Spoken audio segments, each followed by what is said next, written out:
it's me, Jon Savage, the Digital Savage, right? No mess, no fuss. Let's get into it. We want to talk about a very important part of podcasting, and that is monetization, the most important part. How do I make money for my podcast? I've been doing a podcast for 2 weeks / 2 months / 2 years. I'm not making any money. How do we do it? All right, there is quite a lot on this subject, so I'm just going to roll with it. Number one is subscriptions. Now, subscriptions are, as the title suggests, that you pay a monthly fee, or your listeners pay a monthly fee to you to listen to the podcast. Now, it's quite a nuanced thing. It's a feature on Spotify now. It's a feature on Apple and some of the other podcasting platforms where you can set, people can pay a subscription in order to listen to your podcast. Now, the range of that fee in dollars is usually between $3 and $15. Obviously, if we're in South Africa, the lower end of that spectrum is better. In the Spotify world, currently 100% of those fees for 1 year go to the artist. In Apple, there is a yearly subscription fee of about $20 for the year, so it's not a lot. But the rest of that money, if it was $3 or $15 per month, that's not per episode, that is income generation for you. Now, what is the psychology around Apple subscriptions or Spotify subscriptions for podcasts? Currently, the demand for podcasting subscriptions is not extremely high, although it depends on how you talk to your audience, how loyal your audience is. You can create demand for it. One of the models is freemium, where guys like The Midnight Miracle, one of my favorite podcast series, where they put out 1 minute trailers for free, and every couple of episodes, like episode 1 and episode 5, the whole episode is free, and that encourages me to subscribe to the podcasting subscribers so that I get all the episodes. So the freemium model manages to entice people. Another model that people often do is the first 5 minutes or 30 minutes or even 45 minutes of your podcast is free, but the other 90 minutes, if it's a conversation with somebody amazing, as it gets more in depth, that's behind the paywall. So that is one of the models that podcasters use for monetization subscriptions. Let's move over to number 2. The second one is sponsorships. Now, sponsorships are high value partnerships where a brand wants to integrate themselves into your podcast. I'll give you the good and the bad. The good of sponsorships is, number one, usually they are the most profitable collaborations because you've got a brand really integrating them into yourselves into the show. So that has a premium cost associated to it. So sponsorships are good. The negative is the sales funnel to get those are long. So you have to educate the brand. You have to talk to the brand. You have to spend a lot of time working out what the brand looks like and feels like inside your podcast. And one of the things you have to look out for is to make the brand integration as organic as possible. You'll see this often where a brand is integrated into a show on an organic way, where the host speaks about it naturally and gives you a website links. That's a high value proposition because, one, podcasts have high return in terms of conversion. In other words, when a podcast is trusted by an audience, somebody hears about a brand, they are more likely to go and actually buy that brand, log onto that website because they trust you, the podcasting host. So that's why sponsorships are really valuable. You can give them a little ad space on the YouTube. You can give them ad space on your audio. You can put links on your social. So there's a lot you can do with a sponsorship. They're really good to get. They just take longer to get and are harder to close. But when you get a sponsorship deal, you're looking at real revenue for a campaign length of time, where it's a week or maybe 3 months or 3 weeks. So a campaign-driven sponsorship, which is a very good one. Third up, let's talk about merchandise sales. Now, as your following is created and you have people who are listening to your podcast and watching your podcast on YouTube regularly, you start to get an audience and people become fans. And your fan base doesn't have to be 10,000 or 100,000. It can be 50, 100, can be 300. But it's how engaged they are that you need to monetize into the merchandising space. So it could be a mug, a t-shirt, a cap with the name of the podcast on there. Keep it low quantity so that they are limited edition items. They can be premium, so they can be a little bit expensive. You can let your podcasting audience, listen, I'm selling these Digital Savage hats. They're 450 Rand. They're super premium and I'm only making 30 of them. So the first sort of 30 guys who order them, they're going to get these. I'll never do this design again. So by saying things like that, I'm creating scarcity in that and making sure they're premium products, because you don't want to just sell them at cost. You want to make them profitable. And if you're always turning up your merch or making sure your merch is high quality, you can sell it regularly, and that'll also help facilitate income for your podcast. Get creative.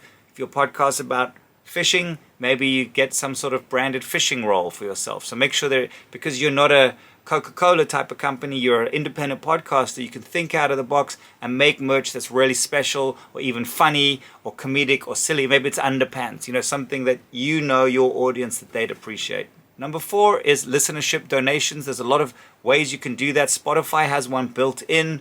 Another good one is Patreon. And a lot of podcast audiences, they recognize the value that they're getting for podcasts, and they know that it's free, and they're not really culturally, sometimes they're into the kids of today. They don't know what it's like to buy a CD, so they don't want to buy music. The subscription model is fine. They don't want to buy an album. They don't see the value of buying an album because they didn't grow up with the culture of purchasing music. And the same way podcasting, we haven't grown up in a culture of purchasing a podcast. So people are loath. That's why the subscription model is quite tricky. It's doable. I know a lot of guys who do it well, but it's a lot harder to sell a subscription, whereas listener donations are an easier sell because people want to feel a part of what you're doing. People want to support your podcast. So look into listenership donations like Patreon. Make sure you give them special rewards, things like maybe a one-on-one call with you for the premium guys once a month. 2, limited edition content that only goes to the people who are supporting you. 3, maybe there's discounted merch. 4, they know maybe they can sit in if you're doing interviews that are online. Maybe they can sit in for those. 5, premium FAQ questions where only your subscribers get Q&A sessions with you. Whatever you think will add value to your podcasting audience, that's what you give as prizes to Patreon people. And Patreon is just people support you. They give you money every month because they want to support you. It's why ads work well on podcasts too, because people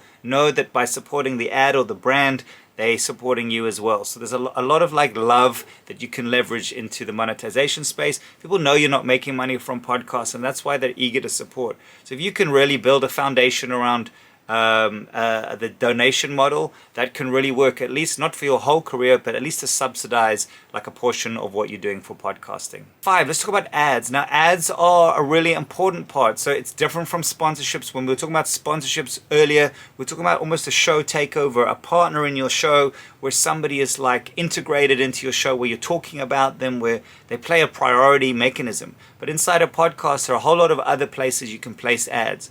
Either live reads as a host read live read, where I as the host can read an ad about your product, or 2, programmed ads, and those are pre-rolls, mid-rolls, post-rolls. And if you listen to podcasts, any podcast, usually at the beginning there's space for a little 30-second ad or a 15-second ad or a 10-second ad. In the middle of a podcast, that's called a mid-roll, there's space for an ad break of maybe 3 ads. The research has shown 3 is the maximum amount of ads you can do. Now that's airtime ad space inside your audience that you can sell, either programmatically, so some of the devices, Spotify globally but not available in South Africa, can run programmatic ads. Programmatic ads are low-cost ads that any brand can vie for to put inside your podcast. But ultimately, you could also find a sales space that people can sell ads, or you can sell ads to brands at a much lower cost, but still a premium cost for you if you're going in for 4 episodes, weekly episodes. It's ad space that has value. So that's 3 mid-rolls, 1 pre-roll, and even 2 post-rolls. So you could sell 5 ads inside your podcast regardless of the length. If your podcast is over 2 hours, or even over an hour, every 30 minutes you could have another ad break and have more space for mid-rolls inside your podcast. So think about that. Radio ads still work inside a podcast. The 6th one is affiliate marketing. It's the last one I'm going to talk about today. Yes, there are other mechanisms for monetization, but I thought I'd just start with 6. Affiliate marketing is that there are a lot of brands out there in the world who are looking for other people to help promote their products. To define affiliate marketing partners, you need to Google what brands are looking for affiliates. Let's say the affiliate is a sock brand, peanut butter socks, let's call them, and they're looking for affiliates to sell their peanut butter socks. What you do is you register as an affiliate in the Peanut Butter Socks website, and you get a special code that is peanutbuttersocks.com/Dave Mackenzie Head, because that's your name, Dave Mackenzie Head. And when you are on your podcast, you say, listen guys, I'm wearing these amazing socks from Peanut Butter. I really think you should buy them. Just click on the link below and you can get socks from David. I'll give you a 10% discount from Peanut Butter. Just click this link, which is Peanut Butter Socks/Dave Mackenzie Head. And then listeners will click on that link, and every time they buy socks from Peanut Butter Socks, you will make a percentage of that sale. That's what affiliate marketing is. And it's a very effective way to earn revenue without having to have a product that you can utilize other people's products. Just make sure the products are useful to your particular target audience. If you're selling socks to, high-end wealth clients, that isn't going to work. So just keep those things in mind. Be smart about it. And that is pretty much the 6. There are a lot more. If you have any questions, just let me know. I'll happily answer them. I do one-on-one consulting, both for podcasters who are looking to build their podcast or brands who are looking to build a business around podcasting. Just look in the link below. I can do one-on-one sessions with that.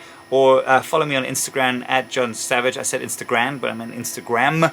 At Jon Savage is my name on Instagram. And in the link in the bio, there's obviously links to talking to me as well.